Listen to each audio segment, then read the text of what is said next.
Hi, John McElroy here with the latest edition of the Autoline Industry Report Card. I've been doing this for decades, where I rank the top car companies in the world on a variety of different categories and then rank them according to their performance. The rankings are based on the numbers, data, and information from their annual reports, their 10K filings, and other company statements. For example, I look at how many vehicles each automaker sold last year, how much revenue they generated, what their profitability was, and how they rank in quality. I look at how these companies performed relative to each other, how much they improved or not year over year, and then I rank them on their performance. Let's start with how the automakers rank in terms of how many vehicles they sold globally. 2024 was a tough year for most automakers. All but two of them posted lower sales, but once again, Toyota was the biggest car company in the world. It sold over 10.2 million cars, trucks, and vans last year, which put it more than 1.2 million vehicles ahead of the Volkswagen Group. You know, Toyota and VW used to duke it out to see who sold the most vehicles, but Volkswagen is falling behind. In third place, with 7.1 million vehicles, was the Hyundai Group, but its sales were actually down 2.3% compared to the year before, and that's 2 years in a row that they were down. In fourth place, with 6 million, was General Motors, which moved up one place in the standings, even though its global sales fell by 100,000 units. The reason why GM moved up a position, even though its sales fell, is because Stellantis saw its sales plunge nearly 11% to 5.5 million vehicles, and that dropped it behind GM. Ford came in sixth place with 4.4 million vehicles, up just over 1% compared to the year before, but hot on its heels was none other than BYD, which sold over 4.2 million vehicles, up a whopping 41%. BYD sailed past Honda and Nissan in sales, with Honda down 11% and Nissan down 8%. With the way things are going, BYD will almost certainly outsell Ford in 2025 and could even catch up to Stellantis. BMW, with 2.4 million vehicles sold, rounds out the top 10 automakers in the world by sales volume. Even though its sales fell 4%, it was still able to sell enough cars to keep Mercedes-Benz off the top 10 list. Sales volume is a good way to rank the automakers, but another good metric is to look at who brought in the most revenue, and that really changes the rankings. Now, it's the Volkswagen Group that moves to the top of the list, having brought in $350 billion, up just a fraction year over year. Toyota was right behind it with $331 billion, but was up nearly 15%. The Hyundai Motor Group, which includes Kia and Genesis, posted $194 billion, came in third, and it was up 2.6%. In fourth was General Motors with a solid 9% increase to $187 billion, while Ford was in fifth place with $184 billion in revenue, up 5%. Surprisingly, at least to me, is just how far Stellantis fell down the list. Last year, it was in third place. This year, it dropped to sixth. Stella posted $163 billion in revenue, almost $40 billion less than it posted the year before, or nearly 20% less. And then we've got Mercedes in seventh place with $151 billion, which was down nearly 9%. Honda saw a strong 11% increase in revenue to $146 billion, which pushed it past BMW to rank number 8 in the world. BMW saw its revenue drop more than 15% to $142 billion. I think the revenue drop at Mercedes and BMW really shows the tough time both of them are having in China. BYD rounds out the top 10 automakers ranked by revenue with $106 billion, which was up an impressive 27%. In fact, that was enough to push Tesla off the top 10 list. And that's an important point. I'm only counting the top 10 automakers in each category. One thing to keep in mind when looking at the percentage changes is that to get a better idea of what's really going on, you have to adjust these numbers for inflation, which I did not do here. In most areas of the world, the inflation rate last year was around 2.5%. So for example, when the Hyundai Group says its revenue was up 2.6%, on an inflation-adjusted basis, it really didn't go up much at all. Okay, pulling in a bunch of revenue is one thing, but how much of that does a company get to keep? Let's look at the operating profits they posted and rank them accordingly. I like using operating profits instead of net profits because it gives a cleaner apples-to-apples comparison from year to year and company to company. And so, on that basis, Toyota once again finds itself at the top of the list with a staggering $33 billion in operating profits, even though that was down about $1 billion from last year. Part of this can be explained by foreign exchange rates. The yen gained about 4.6% against the dollar last year. I'm posting these numbers in dollars so that all the numbers are expressed in one common currency, but I did not take exchange rate changes into account. The Volkswagen Group was in second place with $20 billion, which is a big drop from the year before. The Hyundai Group with $18.5 billion was down 4%, but it moved into third place in the rankings as other automakers fell even further. Mercedes-Benz was one of those that saw a big drop in operating profit, down 33% to $14 billion. Meanwhile, General Motors had the biggest increase of any automaker, up an impressive 27%, moving it past BMW, which saw a 36% drop, the biggest drop of any automaker. Honda was seventh on the list with an 8% drop, and here's where Tesla made it back into the top 10 list with $7 billion, which was actually down 20% from a year ago. And then BYD and Ford round out the top 10, with BYD making a 4% improvement while Ford was down 4%. And it sure is eye-opening to see that BYD made a bigger profit than Ford. Another good way to measure how well management is running its business is to look at the operating profit margin. The dollar numbers are one thing, but the profit margin helps to even out the different sizes of the different automakers. Not surprisingly, Toyota led the list with a 10% return, but that was actually a 2 percentage point drop from last year.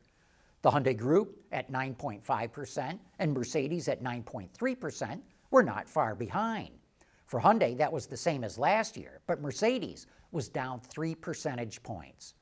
BMW ranked fourth on the list with an 8% return, down 4 percentage points. It was followed by Tesla with a 7% return, down 2 points, and General Motors not far behind and up a percentage point from last year. In fact, General Motors was the only automaker on the list to improve its profit margin. Honda, BYD, and Ford round out the rankings in 8th, 9th, and 10th, and all of them saw their margins drop by 1 percentage point. Okay, now let's get into what I think is everybody's favorite category. Who made the most money, on average, for every vehicle they sold?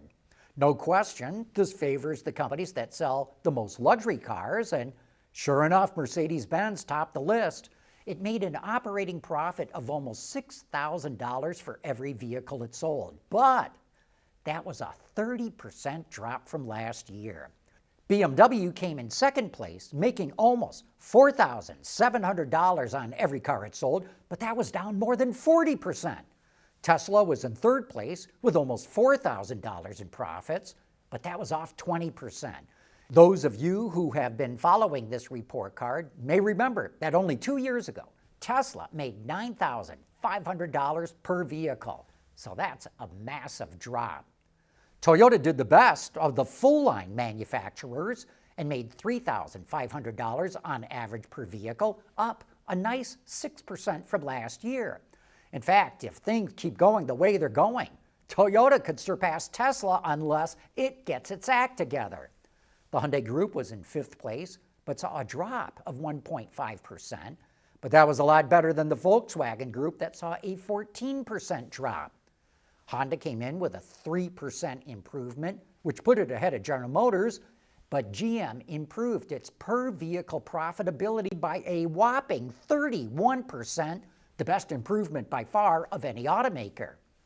BYD placed ninth with a significant drop of 26%, but that was still good enough to put it ahead of Ford, which placed last on the top 10 list.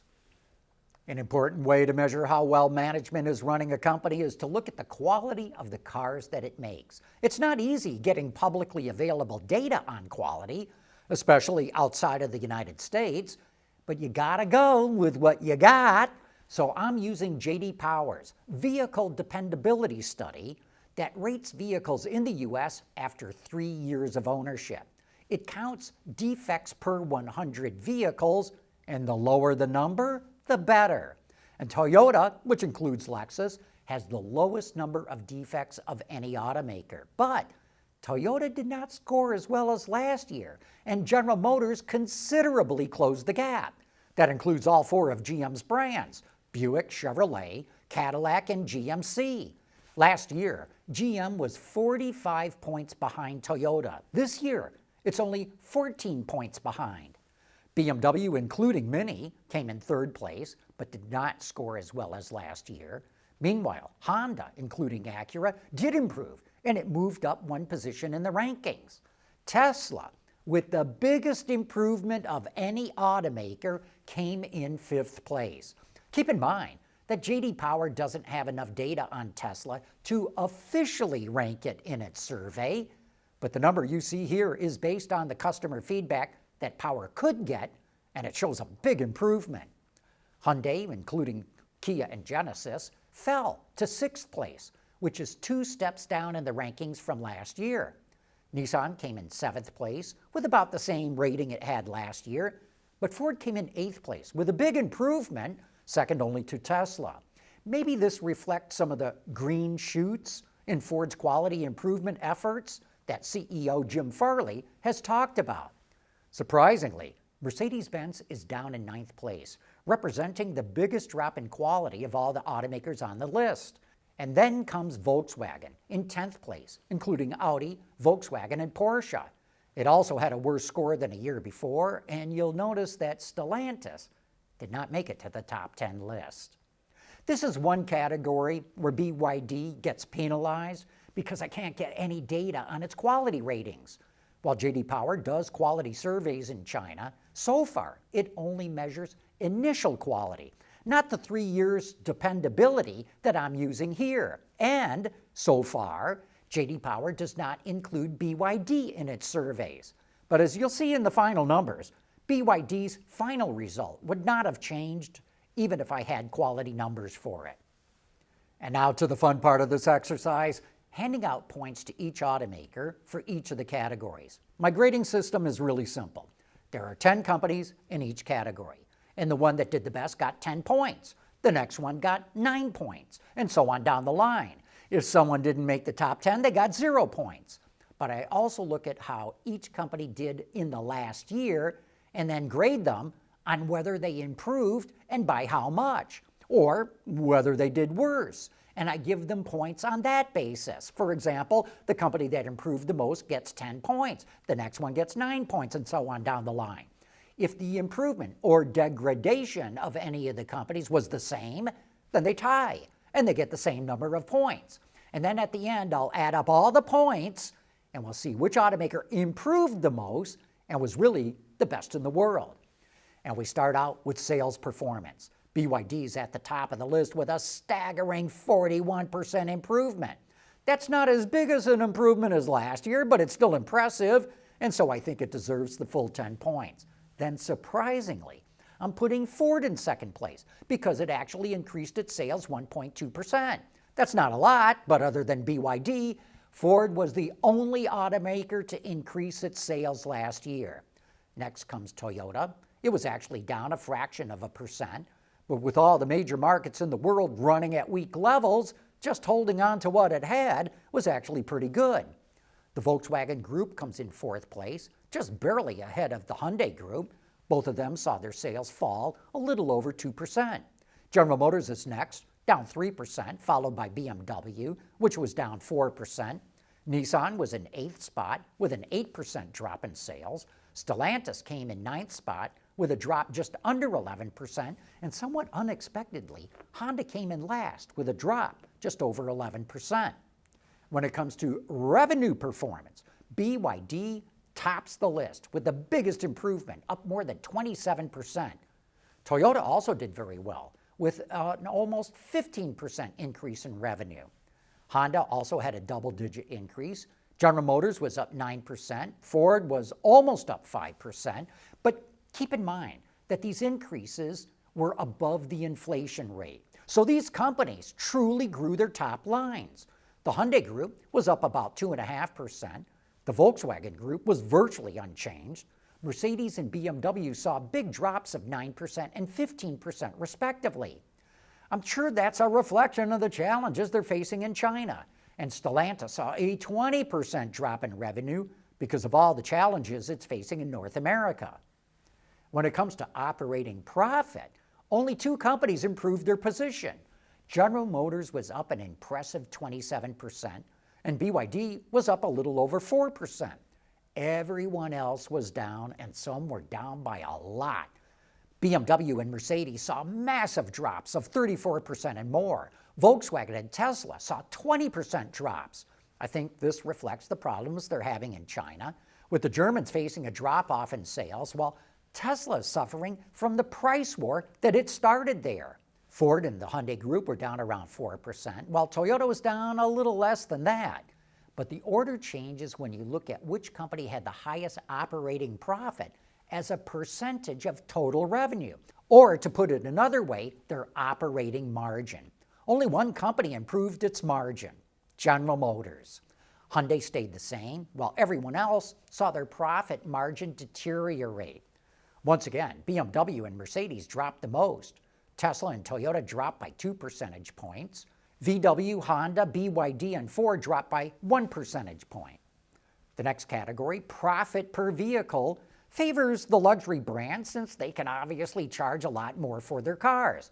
That's why Mercedes and BMW are at the top of the list along with Tesla. But all of them saw big double-digit drops in how much money they make on each car they sell.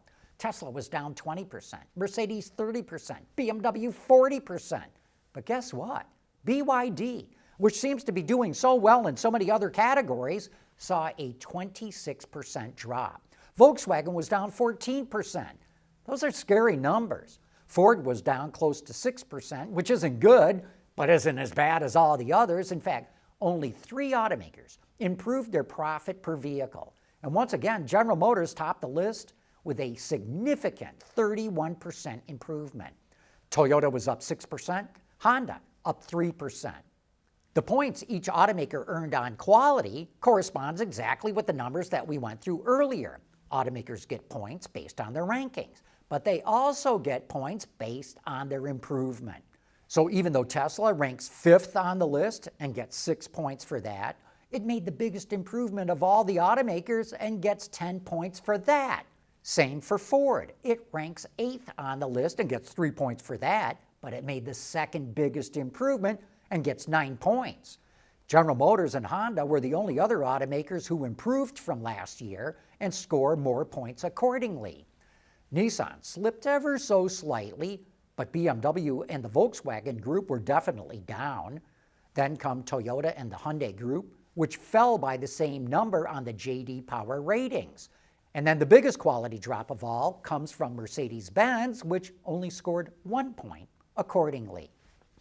Okay, the big moment we've all been waiting for. And I gotta tell you, I was really excited to add up all the scores because even I wasn't sure who was going to come out on top. But based on all the numbers, Toyota was the best run car company in the world last year, with a total of 96 points based on my scoring system. General Motors placed second, with the Hyundai Group coming in third. Then we've got the Volkswagen Group, followed by Honda and Ford, who were tied. BYD came in 7th place, ahead of BMW and Tesla. Mercedes-Benz came in 10th place. While I've mentioned Nissan in some of the categories, it did not score enough points to crack into the top 10. And this report card is all about the top 10. But if you need to know, Nissan only scored 15 points. Just to keep some historical perspectives in mind, 3 years ago, Tesla came out on top in the industry report card. 2 years ago, it was Stellantis, and last year it was BMW. It's amazing to me how the rankings change so much from year to year. But remember, this is all based on the sales and financial numbers they reported, as well as their score on J.D. Power's Vehicle Dependability Study. So there you go, the industry report card, at least for this year. I fully expect to see the car companies move up and down the list when I do this again next year. By the way, I've actually got a lot more raw data than what I've reported here. I got how much money each company spent on research and development, how much they spent on CapEx, how much free cash flow they generated. I've got total employment numbers for each company. And for some of them, I've even got how much money they spent on warranty and recalls. But I'm only going to make that data available for free for our Patreon and YouTube members. So if you have not done so already, here's a really good reason to become a member. Just go to patreon.com and do a search for Autoline, or look for the link on the Autoline website, or look for the Join button on the Autoline homepage on YouTube. It only costs a few dollars a month, and you get access to all kinds of extra data, like the extra data I just mentioned for the report card. So thanks for your interest in all of this, and for now, this is John McElroy, over and out. Do you want to see the automotive industry grow and thrive? So do we. That's why we dedicate our shows to providing the people in the industry with important data and information, and access to the people who are driving the industry forward with the guests that we bring on our shows and the interviews that we conduct. But we need your help to continue doing it. That's why I'm asking you to support Autoline with a YouTube or Patreon membership. It'll get you extra content that will be available only to members, but it will especially make sure that you and Autoline continue to drive the automotive industry forward.